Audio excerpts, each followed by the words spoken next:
Welcome to Sai நற்பவி. இன்றைக்கி கல்யாண வீட்டு ஸ்டைலில் கதம்ப சாம்பார் எப்படி செய்கிறதுன்னு பார்க்கலாங்க. அதுக்கு நான் முதலே காய்கறிகளை இந்த மாதிரி நறுக்கி வேக வச்சுக்கலாங்க. நான் இன்றைக்கி உருளைக்கிழங்கு, முருங்கைக்காய், கத்திரிக்காய், கேரட், பீன்ஸ் எடுத்துருக்கேங்க. கூடவே ஒரு தக்காளி நறுக்கி வேக போட்டிருக்கேன். காய்கறி வேகிறப்பவே நம்ம 1 டேபிள் ஸ்பூன் அளவுக்கு சாம்பார் தூள் சேர்த்துட்டு வேக விட்டுடலாங்க. 1 டேபிள் ஸ்பூன் கடலைப்பருப்பு, உளுந்தப்பருப்பு, மிளகு எடுத்துக்கோங்க. ஒரு கடாயில் கொஞ்சமாக எண்ணெய் சேர்த்துட்டு ஒரு கைப்பிடி அளவுக்கு சின்ன வெங்காயத்தை நல்லா வதக்கிக்கலாங்க. இது கூடவே நம்ம எடுத்து வச்சுருக்க பருப்பெல்லாம் சேர்த்துட்டு நம்ம நல்லா வதக்கிக்கலாம்.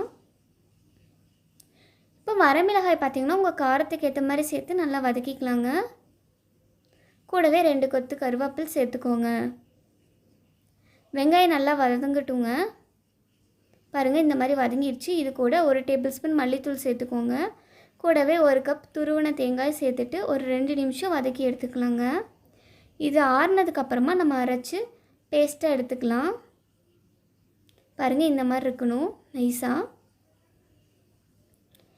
இப்போ காய்கறி நல்லா வெந்துருச்சுங்க. இது கூட நம்ம அரைச்சி வச்சுருக்க பேஸ்ட்டை சேர்த்துக்கலாம். சேர்த்துட்டு நல்லா கலந்து விட்டுருங்க. இதுக்கு தேவையான அளவு தண்ணி சேர்த்துக்கோங்க. நான் 1 சொம்பு அளவுக்கு தண்ணி சேர்த்துக்கிறேன். சாம்பாருக்கு தேவையான பருப்பை நான் முதலே நல்லா வேக வச்சு எடுத்துட்டேங்க.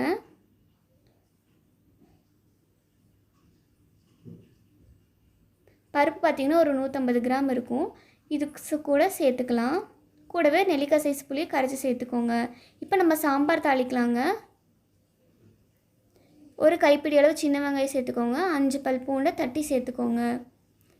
இது கூடவே பெருங்காயத்தூள் தேவையான அளவு சேர்த்துட்டு நல்லா வதக்கிக்கலாங்க.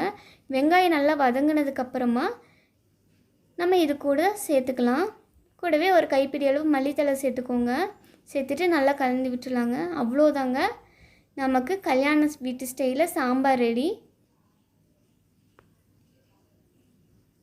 இந்த மாதிரி சாம்பாரை நீங்களும் சமைச்சு பார்த்துட்டு மறக்காமல் கமெண்ட் பண்ணுங்கள்.